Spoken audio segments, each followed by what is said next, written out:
Hey, what's up guys? Welcome back to my YouTube channel Shiva Universe. I hope आप सब बढ़िया ही होंगे। तो आज हम बात करने वाले हैं कुछ अमेजिंग फैक्ट्स के बारे में। तो चलिए शुरू करते हैं। 4 babies are born in a what? 4 babies? It means 3,45,600 child in a day. That's a world record.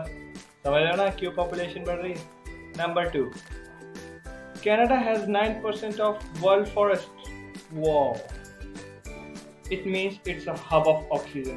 इसलिए कनाडा ज़्यादातर ठंडा रहता है। Number 3, Mount Everest is bigger now than the last time it was measured. मतलब ये हर साल बढ़ते जा रहा है। एक टाइम ऐसा आएगा जब ये आसमान छू देगा। चलिए आगे बढ़ते हैं।